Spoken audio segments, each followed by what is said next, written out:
As a park ranger at Grand Teton National Park, I had become accustomed to the ever-changing weather conditions that could make my job both beautiful and challenging.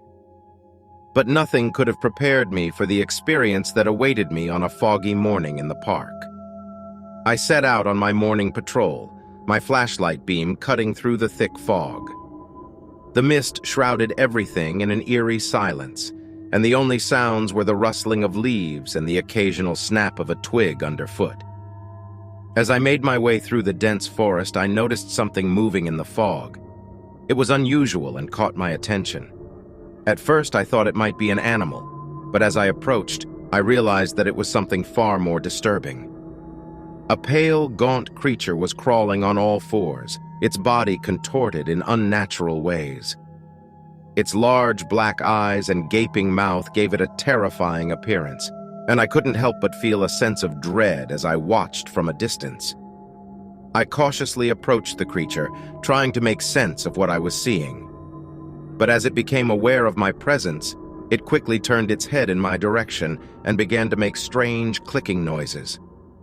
I knew that I needed to remain calm, but the sound sent shivers down my spine. As I watched, the creature began to approach me, its movements unnervingly fast. I quickly realized that I was in danger and took a step back. I could feel my heart pounding in my chest as the creature closed the distance between us. I retreated further, keeping my eyes fixed on the creature. But it was unrelenting and continued to approach me. I knew that I had to retreat and alert my superiors of the encounter before things got worse. With my heart racing and my breathing ragged, I turned and fled back toward the ranger station. I couldn't shake the feeling that I was being watched, and I knew that I needed to report this encounter as soon as possible. As I patrolled the park, I couldn't help but wonder what the creature was and where it had come from. I spent hours poring over books and articles, trying to find any information that could help me make sense of my encounter. But there was nothing that could explain what I had seen. I spoke to other rangers and locals in the area, hoping that someone had seen or heard something that could help me understand. But everyone I spoke to seemed just as mystified as I was. Some even claimed that the creature was a figment of my imagination, a trick of the fog and the mind. But I knew what I had seen, and I couldn't shake the feeling that the creature was still out there watching me and waiting. I became increasingly paranoid and afraid, jumping at every sound and shadow. I knew that I needed to find some answers before my fear consumed me entirely. One day I received a call from a researcher who had read about my encounter and claimed to have information that could help me. I met with the researcher in secret, eager to hear what they had to say. The researcher showed me photographs and documents that had been kept secret for years, all related to sightings of creatures similar to the one I had seen. They claimed that these creatures were known as crawlers, and that they had been seen all over the world, often in areas of high paranormal activity. I was shocked by the information, but I couldn't help but feel a sense of relief that there were others who had seen what I had seen. The researcher cautioned me to be careful, warning me that the crawlers were known to be dangerous and unpredictable. Armed with this new knowledge, I continued to patrol the park, but with a newfound sense of purpose and determination. I kept my eyes and ears open, hoping to catch a glimpse of the creature again, but also preparing myself for the possibility that it might be more dangerous than I had originally thought. In the end, I never saw the crawler again, but its presence in my life remained a constant reminder that there were mysteries and dangers in the world that we could never fully understand. And I knew that I would always be on the lookout for the unknown, ready to face whatever it might throw my way.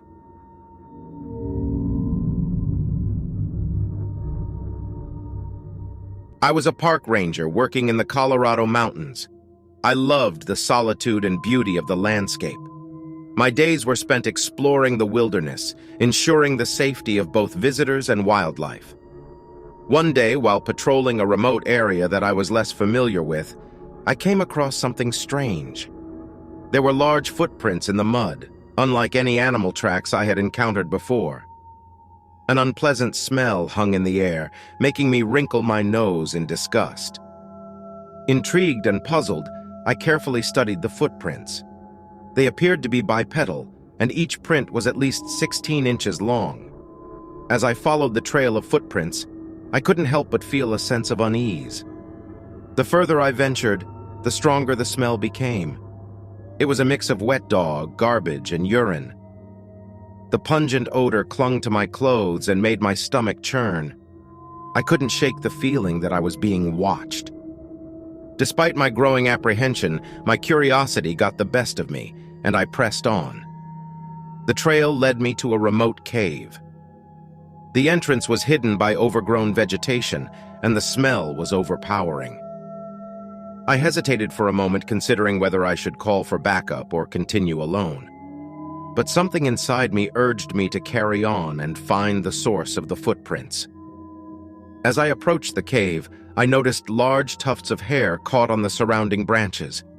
The hair was a mix of brown, dark brown, and reddish hues, and it felt coarse to the touch.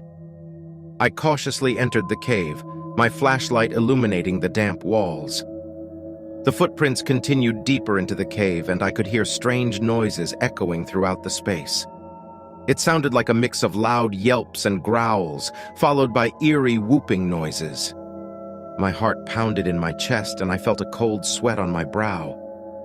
The atmosphere inside the cave was oppressive, and I struggled to control my growing fear. But I couldn't bring myself to turn back, not when I was so close to uncovering the truth. The deeper I ventured into the cave, the more intense the sounds became. The combination of the smell and the noises was almost unbearable. My hands trembled as I gripped my flashlight, and I forced myself to take slow, steady breaths. I knew that I was potentially putting myself in danger, but my journalistic instincts were stronger than my fear. As I rounded a corner, my flashlight beam caught something that made me freeze in place. There, in the dimly lit space, was a massive creature. It was at least 9 feet tall, with large shoulders and a broad chest. Its hair was a mix of colors, just like the tufts I had found outside the cave. It had beady eyes that glinted in the darkness, and a strong Neanderthal-like brow ridge. The creature turned to face me, and I could see that it had a pronounced ape-like face. Its black eyes seemed to pierce my soul, and I could feel my legs shaking uncontrollably. The creature let out a low growl, and I knew that I was in the presence of a Sasquatch. My instincts screamed at me to run, but I couldn't move. The Sasquatch took a step toward me, and I finally found the strength to turn and flee. I sprinted through the cave, my heart pounding so loudly I was sure the creature could hear it. I didn't dare look back, fearing that the sight of the pursuing creature would paralyze me with terror. When I finally burst out of the cave, I didn't stop running. I continued through the wilderness, my lungs burning as I gasped for air. I didn't stop until I reached the safety of my ranger station. I collapsed on the floor, my body trembling from the adrenaline and fear. After that encounter, I could never look at the Colorado mountains the same way again. I knew that there were creatures out there that defied explanation, and my experience haunted me for the rest of my life. But as a park ranger, I had a duty to protect the wilderness and its inhabitants, even if some of them were beyond my understanding.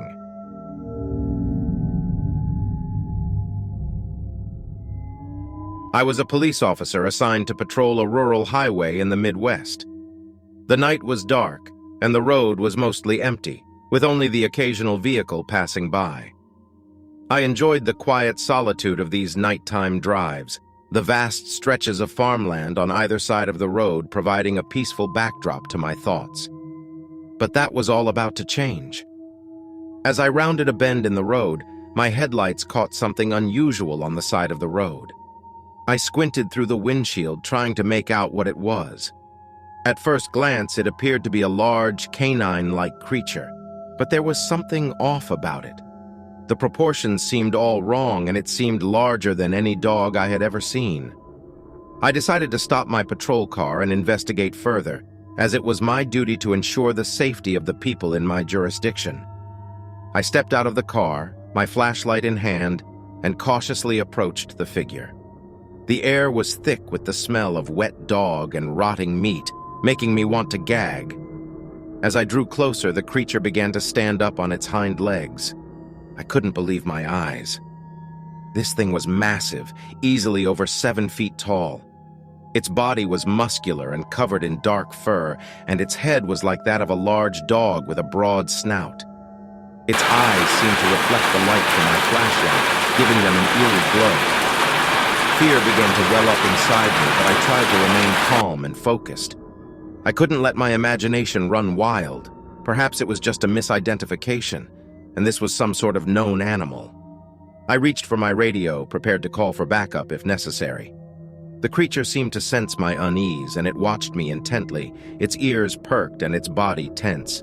As I stood there, my hand on my radio and my heart pounding in my chest, I tried to assess the situation. Was this creature a threat? Should I call for backup, or should I try to handle the situation on my own? The creature's eyes never left me, and I could feel the weight of its gaze bearing down on me. Despite my fear, I knew I couldn't just walk away. I had to document this encounter and report it to my superiors. I slowly reached for my smartphone, keeping one eye on the creature as I did so. My hands were shaking as I fumbled to unlock the device and open the camera app. The creature continued to watch me, its eyes narrowing and its posture becoming more defensive. I managed to snap a few photos, but the creature seemed to grow increasingly agitated. It let out a guttural growl, sending shivers down my spine. I knew I had to make a decision. I pressed the button on my radio and called for backup, hoping that they would arrive quickly and provide some assistance. As soon as my voice crackled through the radio, the creature's attention shifted. It seemed to realize that I was no longer alone. With a snarl, the creature suddenly turned and disappeared into the darkness. I could hear the sound of its powerful limbs propelling it away from me, and I was left standing there, my heart pounding and my breath coming in ragged gasps. I couldn't believe what I had just witnessed. A creature unlike anything I had ever seen before.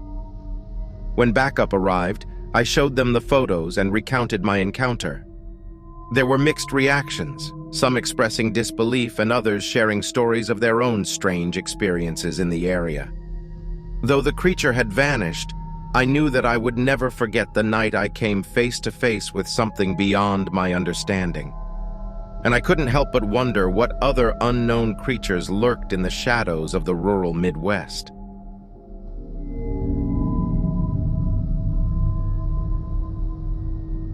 As a park ranger at Yosemite National Park, I had seen my fair share of unusual wildlife. Coyotes, mountain lions, and even the occasional lost tourist were all part of the job. But nothing could have prepared me for the encounter I was about to experience on a moonlit night in the park. While patrolling the park, I enjoyed the peaceful atmosphere, the sounds of nature accompanying me as I made my rounds. But on this particular night, the tranquility was shattered by strange noises echoing through the forest. It was unlike anything I had heard before, a mixture of guttural growls and unnerving shrieks. My curiosity piqued. I decided to investigate, hoping to identify the source of the sounds and ensure the safety of the park's visitors. I followed the noises through the dense forest, my flashlight cutting through the darkness. The further I ventured, the more uneasy I felt. An unsettling sense of dread crept over me, and the hair on the back of my neck stood on end, as if I was being watched by something unseen. As I continued deeper into the woods, I couldn't shake the feeling that I was getting closer to something dangerous. The sounds grew louder, and I could feel my heart rate increasing with each step. The air around me grew colder, and a terrible smell of rotting flesh and death permeated the atmosphere. Suddenly, my flashlight beam fell upon a large, skeletal creature. It had antlers on its head, and its eyes glowed with an eerie yellow light. I couldn't believe what I was seeing. The creature was like something out of a nightmare, its appearance defying all logic and reason. I crouched behind a tree, trying to remain as quiet as possible. My mind raced, attempting to process the horrifying sight before me. What was this creature, and why had I never heard of anything like it before? I knew I had to keep my distance, but I couldn't tear my eyes away from the terrifying spectacle. I continued to observe the creature, my heart pounding in my chest. It seemed to be searching for something, its head swiveling and sniffing the air. I knew I had to report this encounter to my superiors, but I was hesitant to make any noise. The last thing I wanted was to draw attention to myself. As I watched, the creature suddenly stopped and turned its head in my direction. Its glowing eyes seemed to bore into my soul, and I knew that it had sensed my presence. I held my breath, hoping that it would somehow lose interest and move on. But instead, it let out a terrifying shriek and began to move toward me. Adrenaline surged through my body, and I knew that I had to get away.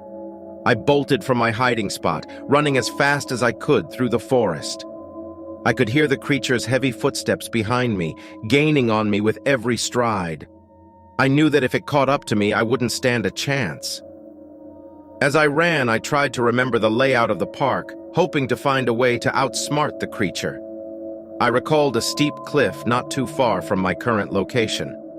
If I could make it there, maybe I could find a way to evade the creature. With every ounce of strength I had, I pushed myself to run faster. The sounds of the creature were still close behind me, but I could see the cliff in the distance. As I neared the edge, I made a split-second decision to leap across a narrow gap, landing on a small outcropping on the other side. The creature skidded to a halt at the edge of the cliff, its glowing eyes fixed on me. It seemed to consider attempting the jump, but ultimately turned away, disappearing back into the darkness of the forest. Exhausted and shaking, I carefully made my way back to the ranger station. Once there, I reported the encounter to my superiors, who listened with a mix of disbelief and concern. The sighting of the creature would remain a mystery, but I knew that my experience in the park that night would forever be etched in my memory.